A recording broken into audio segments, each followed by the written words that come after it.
오랜만에 혼신 예배 드리는 것 같죠? 예. 우리 원래 남녀 선교회 각 선교회 전도회가 있는데 우리가 재작년인가요? 그때부터 연합으로 우리가 이렇게 함께 혼신 예배를 드립니다. 우리가 혼신 예배 드릴 때마다 늘 그런 질문을 하게 되죠. 과연 뭘 헌신해야 될까? 그동안도 헌신한 게 많은 것 같은데 뭘 또 헌신하라고 하나? 이러한 질문을 하게 됩니다. 근데 이 시간은 우리가 부족한 헌신을 채우는 그런 시간이 아니라 우리의 헌신의 질을 다시 한번 돌아보는 시간이 되기를 바랍니다. 정말 하나님이 기뻐하시는 헌신이었나? 아니면 형식적인, 아니면 사람을 보이기 위한 헌신이었나? 우리가 그걸 돌아보는 시간이 여러분이 헌신 예배 시간이 되시기를 바랍니다. 오늘 내용은 이스라엘과 블레셋과의 전쟁에서 앞에 이제 4장에 나오는데요. 큰 전쟁을 하는데 이스라엘이 패하게 됩니다. 그로 인해서 이 법궤를 빼앗기는 그런 일이 생기죠. 법궤를 뺏어온 블레셋은 막 신이 나가지고 그 법궤를 어디다 갖다 놓냐면 자기네 나라의 그 우상의 신전에다가 다곤 신전에 갖다 놓습니다. 한마디로 우리가 믿는 신이 이스라엘 신보다 더 크다는 거예요. 세다는 겁니다. 이제 5장에 이제 그 내용이 쭉 나오게 되는데요. 마치 하나님께서 전쟁 포로가 된 것처럼 그 감금당하고 전리품으로 전락하는 이제 그러한 이제 일이 생긴 것이죠. 근데 여러분, 이스라엘은 패했지만 하나님은 어때요? 하나님이 결코 패하지 않으시죠. 그래서 그 다곤 신전에 갖다 놨던 그 법궤로 인해서 어떤 일이 생기냐? 그 신전의 모든 신상들이 다 꼬꾸라지고 신상의 목이 잘리고 또 두 손목이 잘리고 막 이런 일들이 일어나고, 뿐만 아니라 그 법궤를 갖다 놓는 곳마다 그 전염병이 돌기 시작합니다. 그래서 그 마을 사람들이 다 죽는 아주 끔찍한 그런 일들이 이제 5장에 계속 나오게 됩니다. 그래서 이제 블레셋 사람들이 회의를 해요. 도대체 이게 무슨 일이냐? 그래서 그 블레셋의 제사장들 또 그 복술자들을 다 모아요. 그래서 결론을 냅니다. 뭐예요? 저 법궤 때문에 그렇다는 거예요. 그래서 그들이 그 법궤를 이스라엘로 이제 돌려보내게 되죠. 돌려보내면서 또 자신들도 잘못했다라는 그 마음을 갖고 배상과 변상을 하게 되는데, 오늘 그 4절에 보면 금으로 독종을 만듭니다. 5개를 만들어요. 그리고 또 금쥐 5개를 만듭니다. 이 법궤가 5마을에 있었거든요. 그래서 그 형상을 딱 만들어 갖고 법궤와 함께 수레에 싣고 어떻게 해요? 이스라엘 땅으로 이제 보내는 내용이 바로 오늘 본문의 내용입니다. 근데 오늘 보니까 그 법궤를 어디로 보냈다고 해요? 벳세메스라는 곳으로 보냈다, 이렇게 오늘 말씀에 나오는데, 이스라엘과 블레셋의 경계에 있는 이제 동네입니다. 원래는 법궤가 어디 있어야 될까요? 법궤는 성막에 있어야 되잖아요, 그렇죠? 지성소 안에 있는데 당시에 성막은 어디 있었냐면 실로에 있었습니다. 그러면 당연히 실로에다가 이제 갖다 놓는 게 맞는데, 이 블레셋 사람들은 그런 걸 모르죠. 말씀을 모르니까 그냥 이스라엘에 빨리 갖다 줘라 이런 거예요. 근데 이스라엘 사람들은 알잖아요, 어디에 있어야 된다는 거를. 그런데도 아무도 말을 안 해요. 그리고 도리어 이 벳세메스 사람들은 자기네 동네로 성막이 들어오니까 막 기뻐갖고 즐거워하고 축제를 열고 그렇게 됩니다. 한마디로 사사시대처럼 자신의 소견에 오른 대로 자신의 생각, 경험대로 이 모든 일들을 진행하고 있다는 것을 알 수가 있습니다.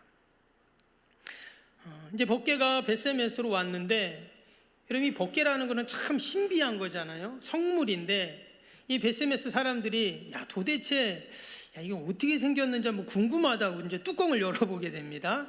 그래서 어떻게 해요?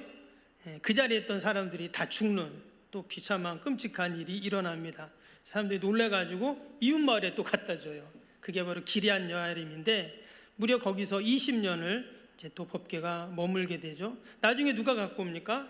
이제 다윗이 왕이 돼서 이제 또 그렇게 법궤를 가져오는 내용이 이제 쭉 뒤에 사무엘상에 나오게 됩니다.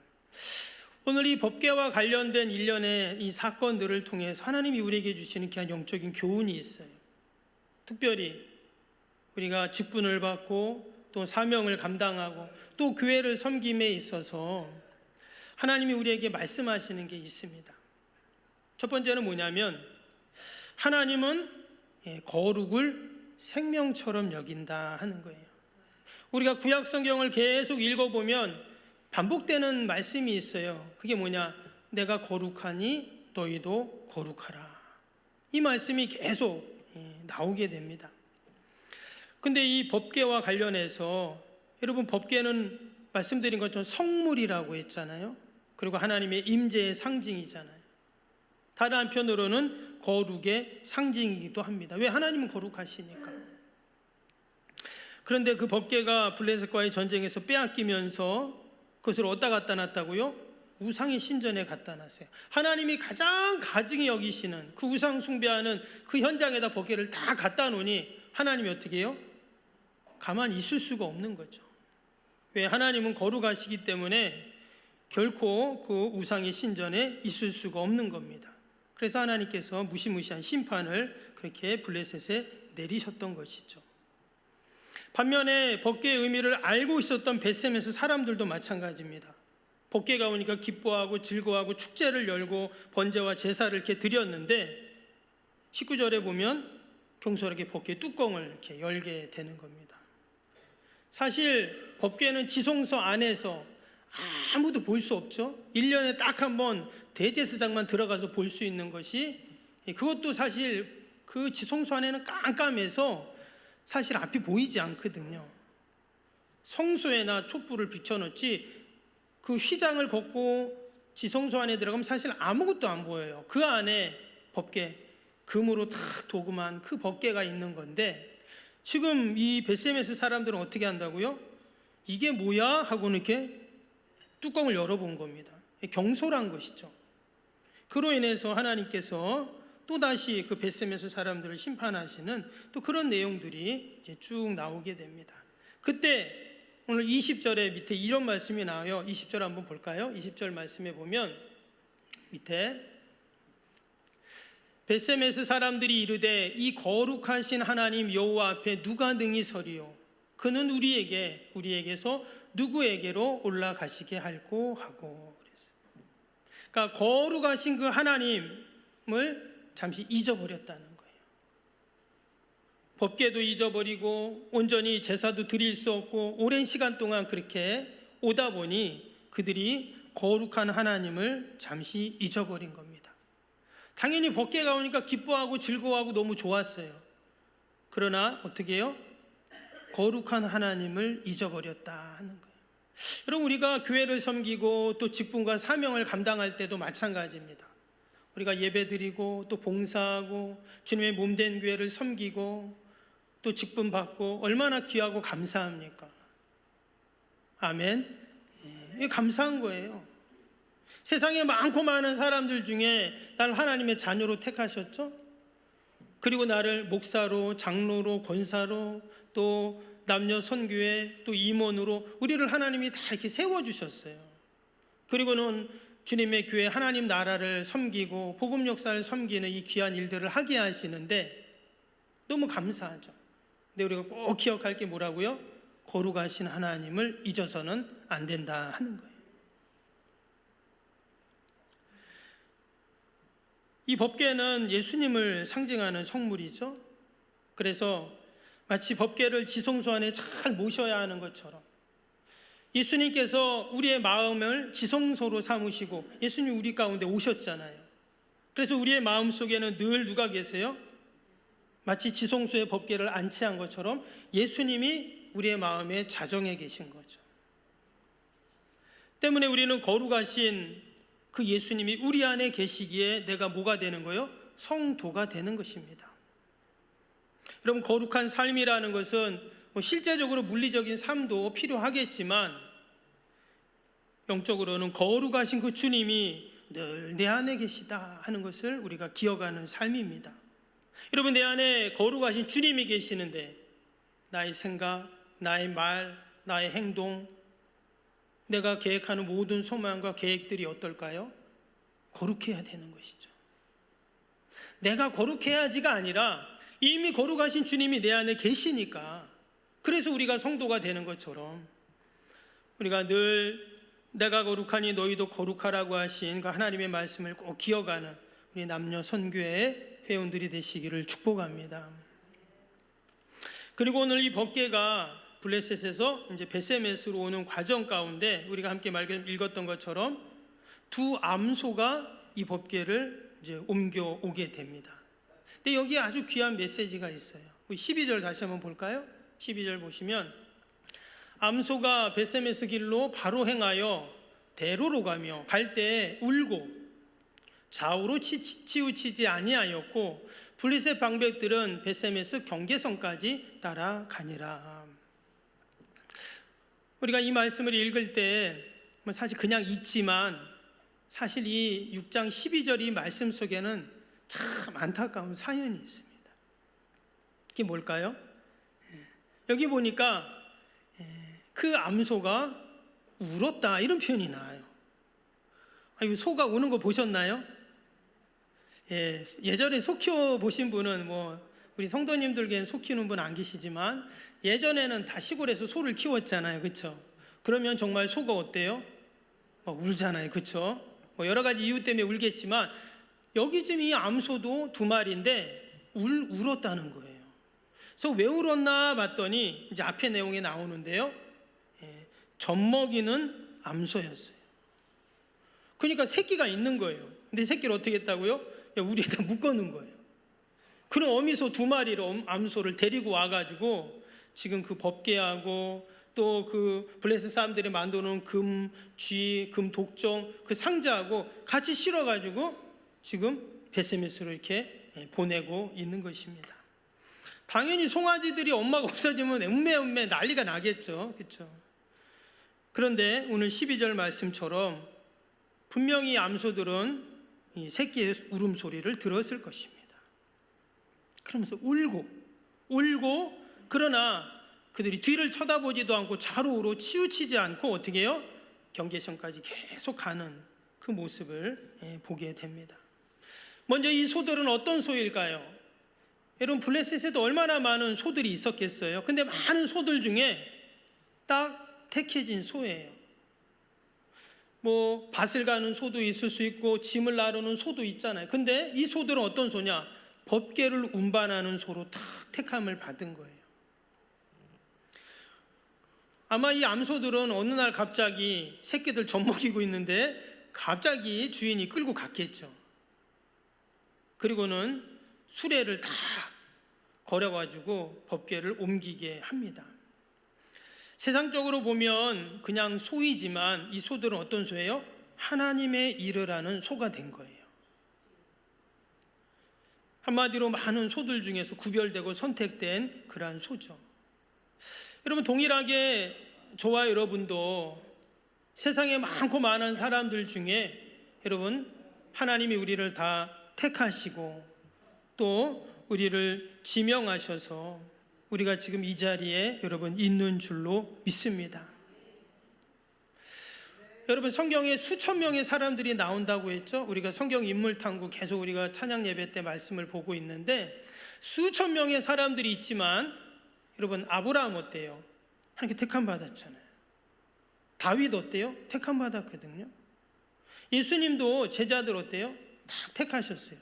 성경을 보면 하나님께서 다 택하신 자들을 통해서 일들을 이루어 가세요.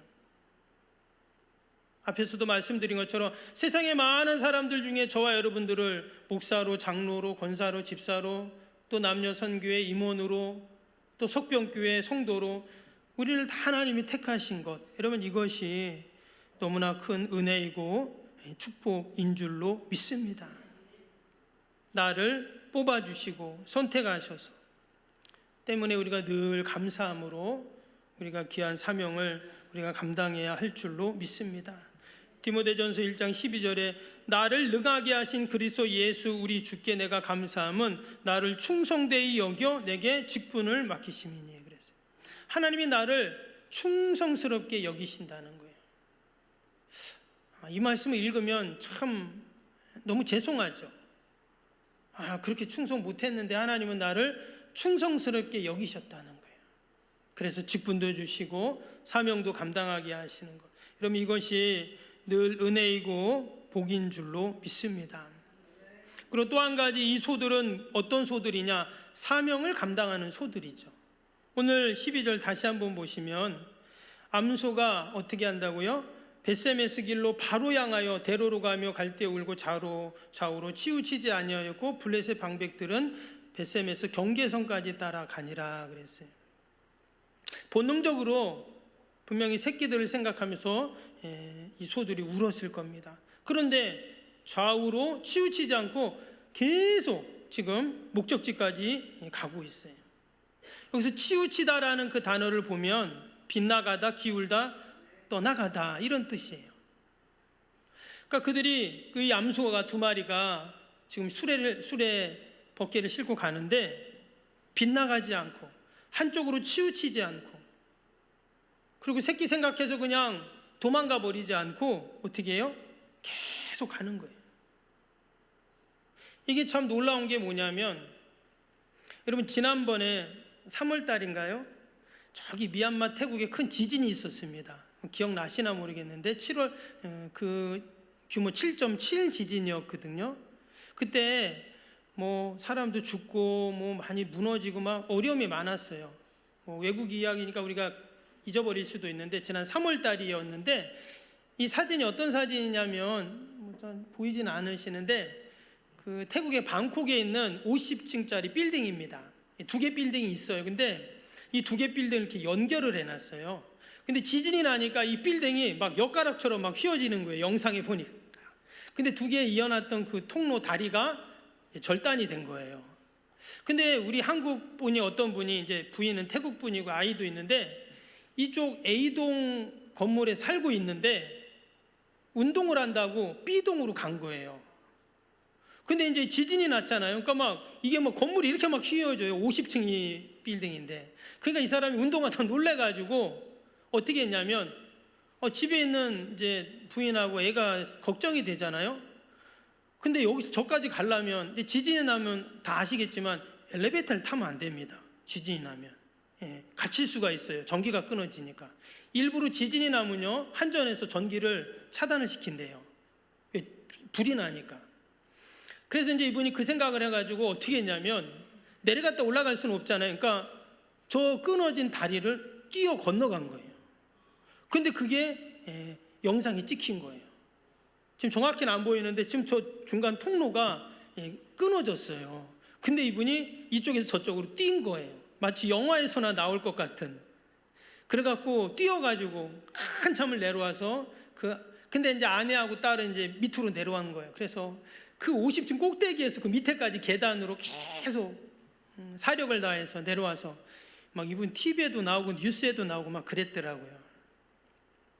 근데 이제 인터뷰하는 걸 잠깐 제가 이렇게 봤는데 이분이 왜 이렇게 했을까요? 진짜 영화에서나 나올 일이잖아요. 어떻게 저길 뛰어갑니까? 뜁니까? 말도 안 되죠. 죽죠, 잘못하면. 근데도 아내와 자식을 생각하니까 간 거예요. 이건 뭐 모성애가 아니라 부성애지만 여러분 그렇잖아요. 모성애와 부성애라는 건 이런 거거든요.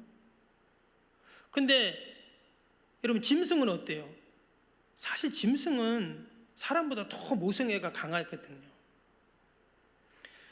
근데 지금 오늘 이 본문에 나오는 이 두 암소 얼마나 그 새끼들을 그리웠으면 지금 그 암소가 눈물을 흘렸다고 지금 그렇게 나와요. 그럼에도 불구하고 어떻게 해요? 이 암소들이 블레셋 사람들이 국경까지 따라갔는데 거기까지 그냥 계속 뒤를 돌아보지 않고 묵묵히 그 법궤를 싣고 그 사명의 길을 갔다라는 겁니다. 여러분 그 벳세메스에 도착한 이 암소들이 어떻게 되었을까요?